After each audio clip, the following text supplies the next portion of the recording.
Hello everyone.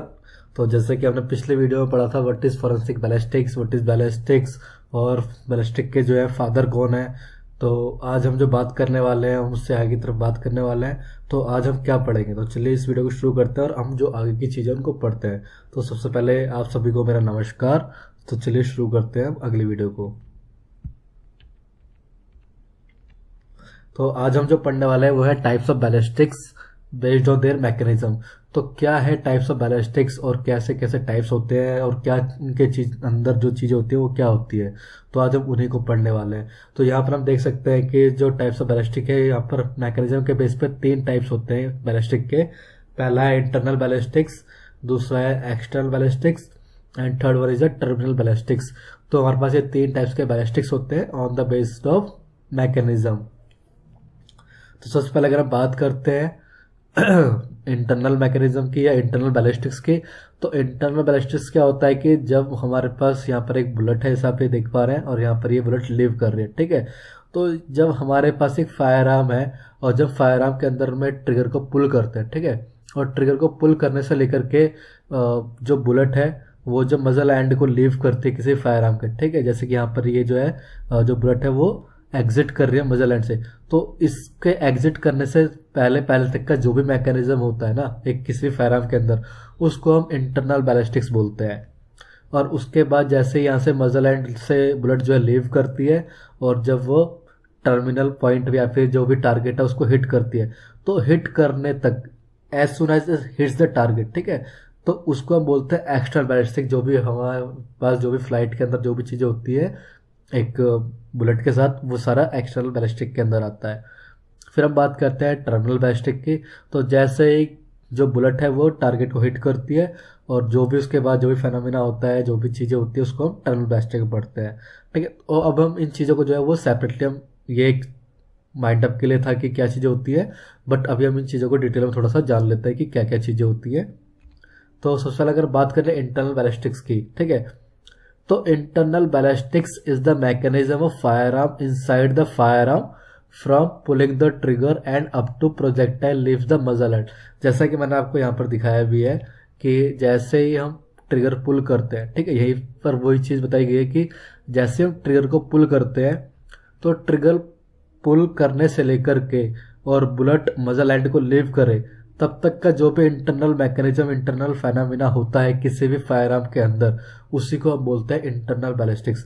और वो क्या क्या मैकेनिज्म होते हैं, तो everything whatever happens inside the firearm after pulling the trigger comes under the internal ballistics such as release of firing pin, hammer cock, striking on percussion cap, burning of propellant. जैसे कि हम सब थोड़ा बहुत हमने पढ़ा ही होगा, ठीक है, किसी भी मैकेनिज्म के बारे में, लाइक फायरिंग पिन के बारे में पढ़ा होगा, हैमर कॉक के बारे में पढ़ा होगा, और नहीं भी पढ़ा होगा तो हम धीरे धीरे इन चीज़ों में आगे हम पढ़ेंगे, ठीक है। तो हम जब इंटरनल बैलिस्टिक की बात करते हैं तो इंटरनल बैलिस्टिक के अंदर जब हम ट्रिगर पुल करते हैं किसी भी फायर आर्म के अंदर, आपने फायर आर्म नॉर्मली देखी होगी, एक हैंड गन देखी होगी, तो हम उसके अंदर में ट्रिगर को पुल करते हैं। तो जैसे हम ट्रिगर को पुल करते हैं तो होता क्या है, जो हमारा हैमर होता है, ठीक है, तो वो हैमर पीछे की तरफ मूव करता है जिसे हम हैमर कॉक बोलते हैं, ठीक है।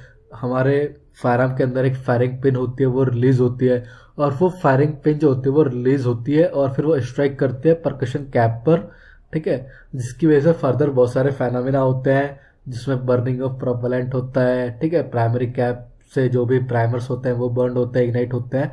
तो ये सारे फेनोमेनाज होते हैं, तो इसी को हम इंटरनल बैलिस्टिक्स बोलते हैं, ठीक है। ये जो भी सारे फेनोमेना हो रहे हैं, फिर हमारा जो है वॉल्यूम एक्सपैंड करते हैं प्रोपेलेंट की, उसके बाद जो प्रोजेक्टाइल है वो बाहर की तरफ प्रोपेल आउट होता है, ठीक है।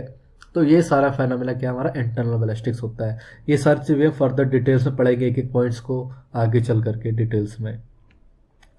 उसके बाद एक्सटर्नल बैलिस्टिक्स। तो एक्सटर्नल बैलिस्टिक्स क्या होता है कि जैसे ही जो हमारी बुलेट है वो मजल एंड को लीव करती है और मजल एंड को लीव करने के बाद वो क्या, वो फ्लाइट मोड पे है, ठीक है, मतलब कि वो हवा में जा रही है।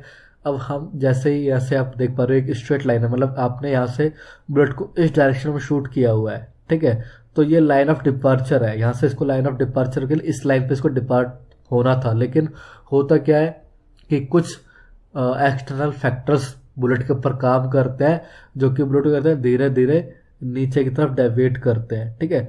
तो एक्चुअल पाथ उसका ये होना चाहिए था, लेकिन होता क्या, धीरे धीरे वो इस डायरेक्शन मूव करती है। इसीलिए कहते हैं ना कि क्योंकि एक पर्टिकुलर टाइम के बाद जो बुलेट है वो ड्रॉप हो जाती है नीचे की तरफ, अगर टारगेट को हिट नहीं कर रही है तो।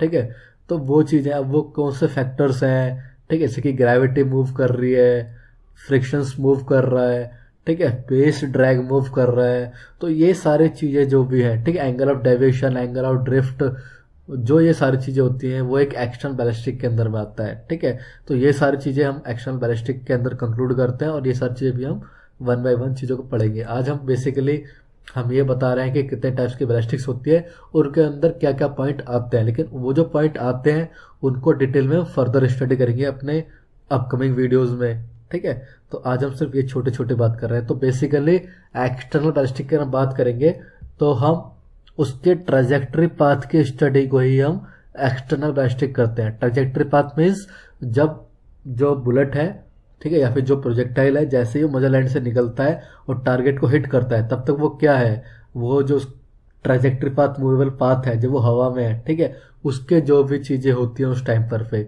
उन्हीं को हम एक्सटर्नल बैलिस्टिक बोलते हैं और उनकी हम स्टडी करते हैं। उसके बाद अगर हम बात करेंगे टर्मिनल बैलिस्टिक की, ठीक है, तो टर्मिनल बैलिस्टिक क्या है, जैसे ही पहले तो हम टर्मिनल और वुंड बैलिस्टिक यहाँ पर लिखा हुआ है, तो टर्मिनल और वुंड बैलिस्टिक्स में क्या डिफरेंस है पहले हम ये बात कर लेते हैं। तो जब हमारा प्रोजेक्टाइल किसी नॉन लिविंग, ठीक है, नॉन लिविंग टारगेट को हिट करता है तो हम उसे टर्मिनल बैलिस्टिक करते हैं। देखिए यहाँ पे लिखा हुआ है मैंने, when target is non living it's known as a terminal ballistics. ठीक है, तो जब कोई भी टारगेट नॉन लिविंग होगा और जब उस पर स्ट्राइक करेगा तो वो टर्मिनल बैलिस्टिक के अंदर आएगा। लेकिन जब बुलेट स्ट्राइक करेगी किसी भी लिविंग पर्सन के ऊपर, ठीक है, और वो कॉज करती है वुंड, ठीक है, एक इंजरी कॉज करती है, तो उसे हम वुंड बैलिस्टिक बोलते हैं। ठीक है, तो that is the main difference between the terminal and wound ballistics. ठीक है, अब वुंड बैलिस्टिक्स क्या होता है या टर्मिनल बैलिस्टिक्स क्या होता है, जो भी हम पढ़ रहे थे, तो जब टारगेट को हिट करती है तो टारगेट को हिट करने के बाद जो भी फेनोमेना क्रिएट होता है, जैसा कि हम वुंड बैलिस्टिक के अंदर पढ़ेंगे कि एंट्री वुंड होगा, एग्जिट वुंड होगा, ठीक है, और उसके अंदर बहुत सारे फेनोमेनाज क्रिएट होते हैं, ठीक है, एब्रेशन कॉलर, ग्रीस कॉलर्स, तो ये सारी चीज़ें जो हम स्टडी करते हैं ये हम करते हैं वुंड बैलिस्टिक्स के अंदर में।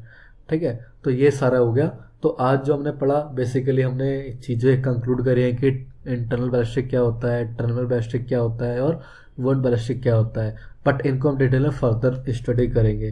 तो आज के लिए बस हम ये शॉर्ट वीडियो डाल रहे हैं। ठीक है, तो अभी और भी वीडियोस आने वाली हैं, तो प्लीज़ चैनल को सब्सक्राइब कर लें और बेल आइकन को प्रेस कर लें, ताकि जो भी हम वीडियोस बनाने वाले हैं सीक्वेंस में वो आप मिस ना करें। ठीक है, तो thanks for watching the video और मिलते हैं नेक्स्ट वीडियो में।